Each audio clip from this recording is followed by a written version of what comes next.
I'm the Nostalgia Critic guy, remember? My Little Pony. I used to wonder what friendship could be. My little... We're gonna turn this video into another brony message board. Now sit down! If you haven't noticed, I've been roped into babysitting this weekend, all because I owe a certain someone a certain favor. Hey, Mr. Sabub, you almost done? Almost. I'm finalizing the plans for my next movie deal. That's what I get for trading my soul for a good Zod impression. So what do kids normally do? They make tofu or something? Well, you could read me a story. Yeah, okay. Okay, this one's a classic. We looked, then we saw him. Step in on the mat. We looked, and we saw him. The Cat in the Hat. Wait, why does he look like a cat? Because he's a cat? No, that's not what he looks like. He's supposed to be scary and weird and constantly out of breath. What? And why is it all in rhyme? Well, because it's Dr. Seuss. Everything he does is in rhyme. No, he's only supposed to rhyme once in a while. And where's all the subplots, and in-jokes, and advertisements, and forced morals, and penis innuendos? What the fuck are you talking about? This.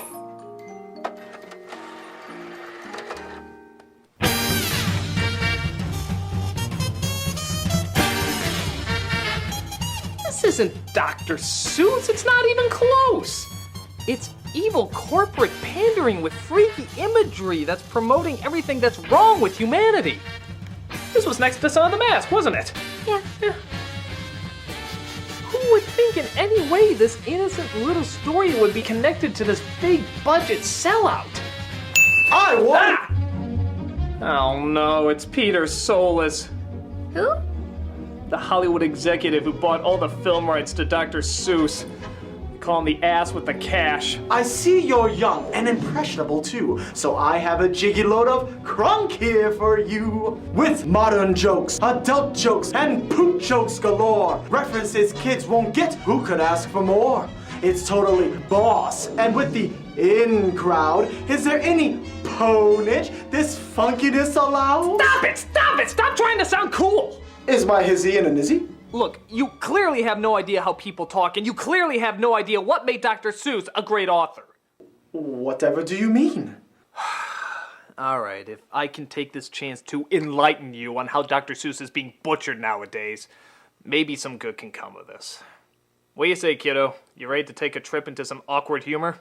With Mike Myers? Of course. Let us journey into Dr. Seuss's The Cat in the Hat. It's important to note that the director of this movie is Bo Welch, a world-famous production designer on a lot of Tim Burton movies and Barry Sonnenfeld productions. I say this because clearly he's much better at directing the set than he is at directing his actors. Though as you can see, even that can get a little extreme. I feel like I'm at the beginning of a Doublemint gum commercial. Double your refreshment.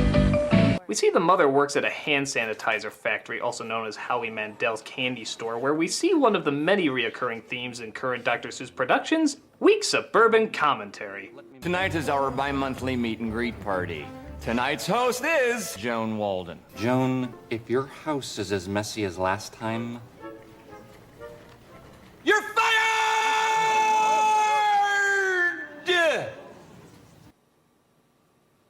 So what level of not caring are our actors at in this movie?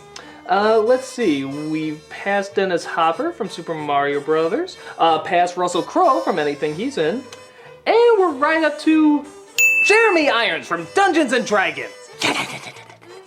My kids will be on their best behavior. Great. We then see her two kids at home, played by Spencer Breslin and Dakota Fanning, who's best known for playing a strange-looking, lifeless puppet. Oh, and Coraline. They spend most of their time setting up their story arcs that will obviously be changed by our thankfully neutered protagonist. He's a messy troublemaker, she's a control freak, and neither of them put any emotion into their performances. This was all Sally's fault. I tried to tell him, Mom. Why don't you go upstairs? This is just as much my fault. I thought they always landed on their feet. I'll have to add this one to my list. This was my fault. Stephen Hawking's voice box emotes more than them. Why do I always have to do the opposite of what I'm supposed to? God, put some fucking emotion into it. And speaking of actors who just gave up, Alec Baldwin plays the evil neighbor who wants to marry the mother and send her son Conrad off to military school. Why? I don't know. Something has to account for this uncomfortably forced conflict here, though. Maybe if you just behave, I wouldn't have to consider military school. I wish I could trust you. I wish I had a different mom. Well, sometimes I wish the same thing. Okay, Solus, here's one of my big problems here. If you're going to show family dilemmas and conflicts, try actually showing it. The kid and mother snapping at each other, if you can even call it that, it's so unemotional, seems needlessly mean and unjustified. There's little to no build-up to such harshness being delivered from both of them. Well, we need to add some extra morals. Why? The one in the book is fine, as well as unique. Sometimes a little rule breaking is okay as long as it never goes too far. That's a rare message for kids, and Seuss delivered it in a balanced way because the kids were normal kids. Here, the boy is already out of control and the girl is the other extreme. So the message is already getting confused. Well, we needed to change it around for the longer running time. Polar Express kept the message focused with a longer running time. Mary Poppins kept the message focused with a longer running time. Why couldn't this? Oh, what good are those movies anyway? They don't even have pop cultural references. That, and we knew Mike Myers would only be funny for one more year, and we had to cash in on him as quickly as possible. Speaking of which... Yes, it's just about that time, isn't it? After a pretty shockingly offensive stereotype comes to babysit, they start watching TV. Taiwanese parliament. You tell them, Guai no more big government. Okay, movie, that was like 5 racist jokes at a time. We're losing track about what qualities we're supposed to not like about them. Am I supposed to hate how they talk different or how they look different? As she falls asleep, we finally get the appearance of our geisha covered in pubes, Mike Myers. That could have gone better. Mr. Critic, is that what happens when Pepe Le Pew makes whoopee with Ronald McDonald? Yes, yes it is. I'm afraid. We all are. No, what are we hiding from? Now, for those who don't remember, there was a time when Mike Myers ruled the fucking world. He was a hit on Saturday Night Live, grew a cult following with Austin Powers, resulting in a monster hit with its sequel, landed another big hit with Shrek, killed as a host of the MTV Movie Awards, and I'm just gonna say it, he may not have been that funny. What?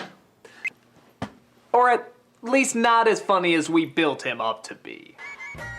He had some good characters, he had some good bits, and he seemed to have a likable personality. But after a while, people started to catch on to the repetition of his humor, that without proper support, couldn't keep everybody laughing for very long.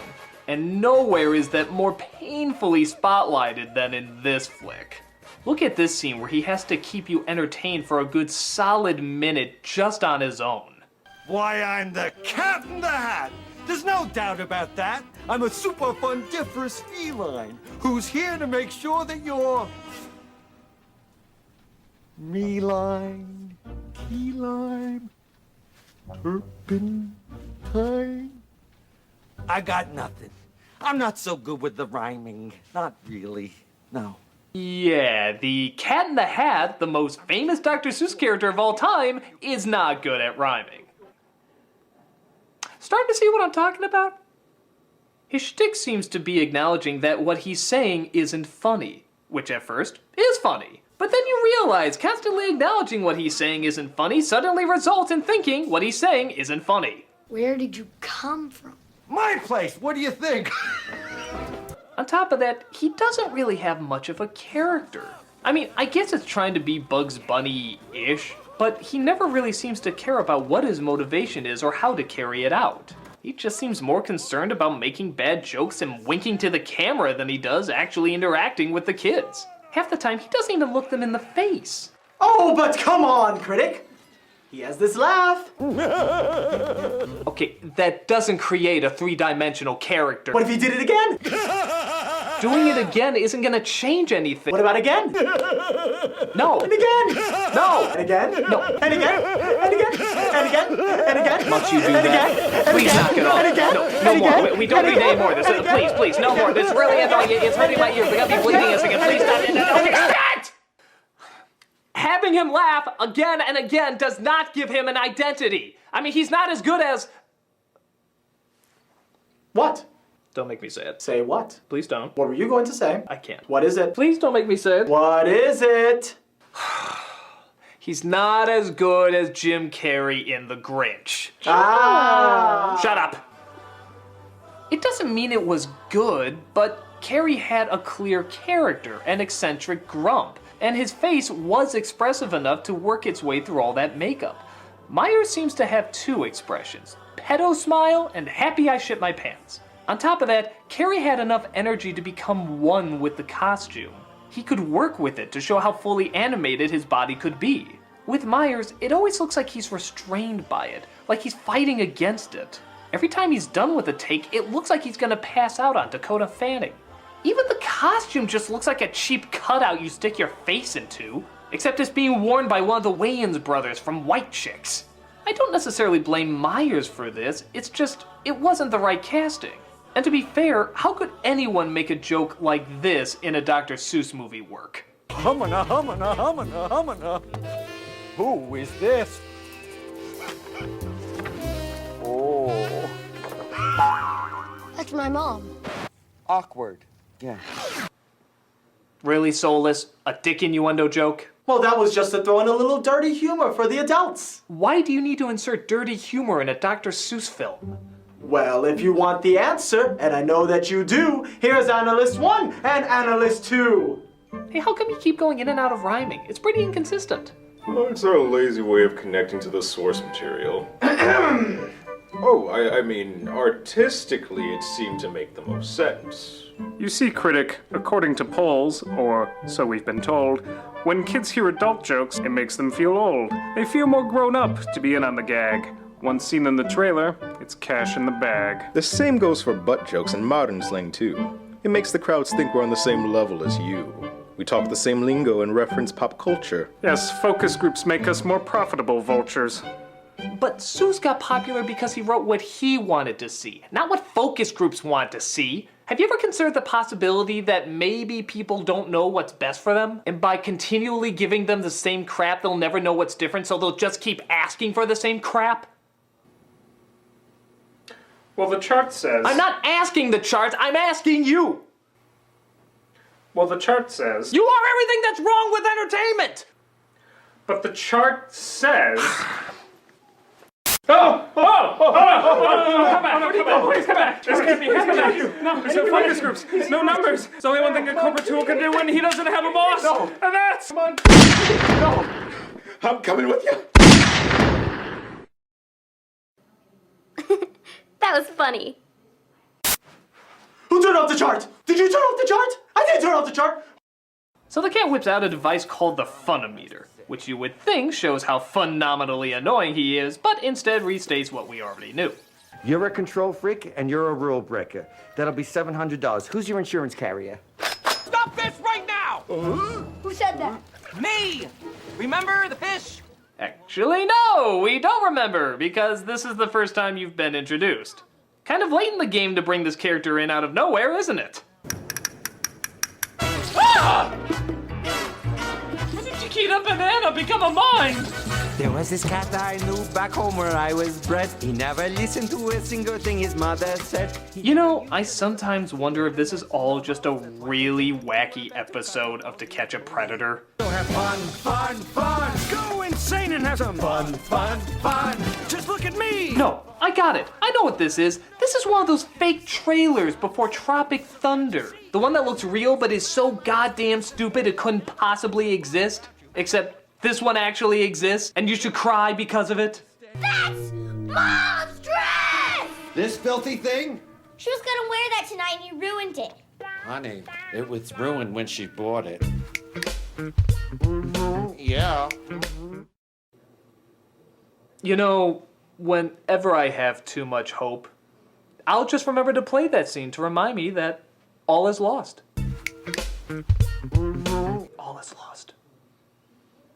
These things will not bite you. They want to have fun. So without further ado, meet Thing 2 and Thing 1!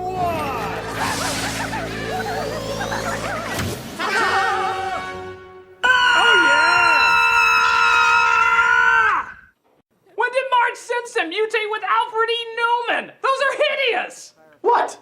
It looked like the Dr. Seuss book. All right, first of all, when did you start following anything from the Dr. Seuss book?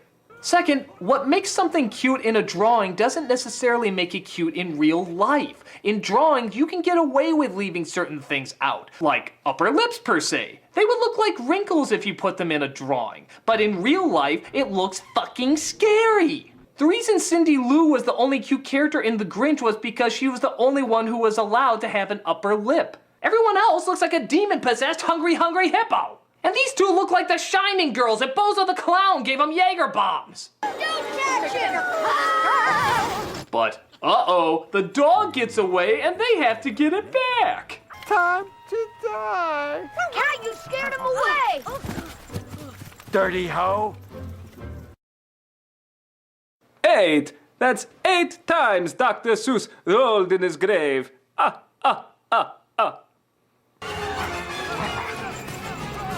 get down, they're gonna see you! Hi! Oh, so they finally hanged him. That's nice.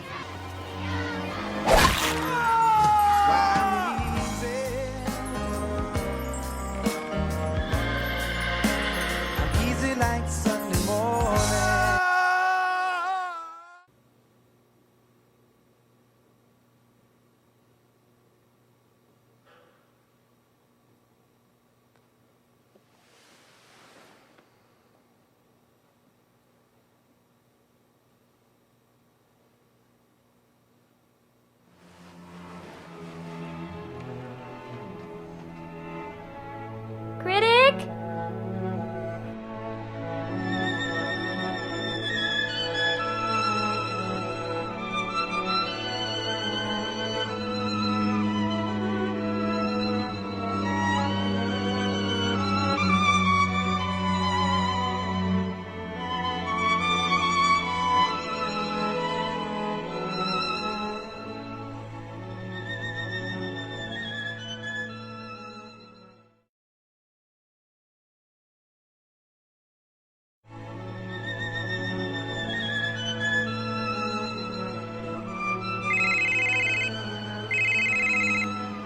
Hello? Hello, Critic? Are you coming back? I don't know, child. It's just that last scene. What can somebody say to that? I don't know. I mean, does it make any sense at all? Cat gets hit in the balls, he's in a dress, and on a swing. With a unicorn. I have nothing for it. I have no jokes at all. Have I lost my mind, Evelina? Could it be that I've lost my touch in making fun of scenes like this? Could it be that the Cat in the Hat has broken me? I don't know, but my dad will kill you if he knows that you left me alone instead of babysitting. Yeah, I guess you're right. I'll be back soon.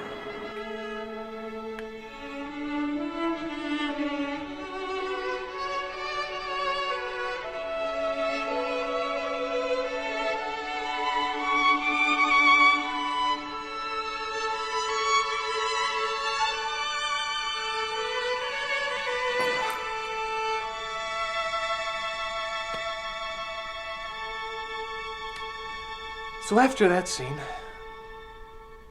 Baldwin chases after them, but they escape through a kiosk where a party is going on. Yeah, that's never explained. In fact, it's forgotten just as quickly as it's discovered, and they make their way back home. Here she is, the super luxurious omnidirectional whatchamajigger. S-L-O-W? Yeah, slow. It's better than the last name we had. Super hydraulic instantaneous transporter. Oh, you mean... No! Quick to the slow! 9. That's 9 times Dr. Seuss rolled in his grave. Only to discover that the cat's magic box has been left open and is spreading chaos everywhere. But let's be really honest, it's just trying to look like one of the Seuss attractions at Universal Studios. Don't believe me? They literally say it. This is amazing! It's like a ride in an amusement park! You mean like at Universal Studios? Cha-ching! Yes, you just saw that. He literally directly advertised to you Universal Studios. I don't think the entire running time of The Wizard is as big a sellout as that mere couple of seconds of Mike Myers winking. In fact, I think every Dr. Seuss movie can be summed up in that one gesture. Painfully obvious references? Totally unneeded adult jokes? Appealing desperately to the lowest common denominator the same way Michael Bay appeals to penises and Stephanie Meyer appeals to vaginas? In fact, why don't we just make this the new Dr. Seuss logo? Dr. Seuss. We've got to have money. So they find the crate and finally close it. All's awful that ends awful. But wait, the place is still a mess.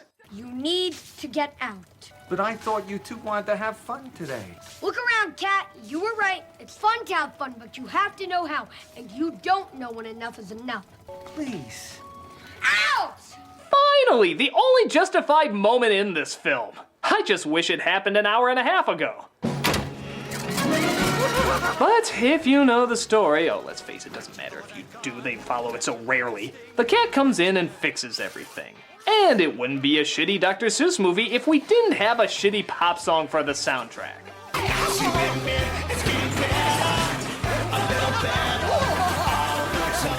And you're not gonna believe it, but they literally reference that selling point too. We even managed to work in an up-tempo pop tune for the soundtrack. That's important. Oh, for God's sake. Soulless! Why are you being so obvious with how evil you are? Well, it's hip writing fact number 1. If you say you're doing something painful and stupid, it's immediately no longer painful and stupid. Oh, I see. Critic, I'm gonna hit you. Ow! You can't scream. It's no longer painful and stupid. Yes, it is! This whole movie is! Shut up! Even with its dumbass ending of Mom happily returning, Baldwin being dumb, and the party going great. But by having grown-up humor, we make it more adult. By modernizing the dialogue, we make it more timeless. And by changing the source material, we show how much we want to make it even better. No. Every single thing you said, you got backwards. By having grown-up humor, you make it more childish. By modernizing the dialogue, you make it more dated. And by changing the source material, you show how much you don't respect what's already perfect. I'm not gonna act like everything Seuss wrote was a masterpiece, but when he got it right, he got it right. They don't need to be updated. They don't need to be fixed. They don't even really need to have movies made about them. But if you're going to do it, the very least you can do is understand the source material. Well, of course I understand the source material. They're just simple kids' books. No, they're not just simple kids' books. They're stories that we are continuing to read even today. They're stories that we remember years later, even when other stories fade from our memory. They're stories we will never forget, and for good reason. They're stories that help shape our childhoods through well-thought-out writing, imaginative drawings, and endearing morals. And the idea of this, shaping somebody's childhood, the fact that it even has the same name, just makes me sick to my stomach. Maybe these simple kids' books are far more adult than you give them credit for. And I guarantee that'll show when years later both children and adults will still be reading these simple kids' books, while pandering bullshit like this disappears out of people's consciousness, also for good reason. Good art doesn't come from focus groups and statistics. It comes from people who share how they see things in their own unique way. Critic, I think I like your book better than I like the movie. So do I, kiddo. So do I. No. No, you're wrong! You're all wrong! I'm going to show you all the Seuss movies until you appreciate them! The Grinch with dog butt kissing. No! Horton Hears a Who with anime references. No! The Lorax with Taylor Swift and Zac Efron! Did somebody miss her daddy? How's my little... Hey, I know you. You're that executive that sold his soul to make those horrible Dr. Seuss movies. What? Oh yeah, I rigged it so that each of them would be a hit. No person in their logical mind would willingly go see that shit. That almost rhymes. It's not true. It's simply not true. And now it's time to return the favor. What? Ah! Hey, I know it's not my place or anything, but could I throw in a suggestion torture? Sure, what? You want me to do what with the fork? Buddy, I like the way you think. Oh, well, he gave me a lot to work with. Come, my little house spawn. Enjoy that book. Well, maybe there's some hope after all. I'm the nostalgia critic, I remember. Hey! What are you doing with that fork? While others would like to forget.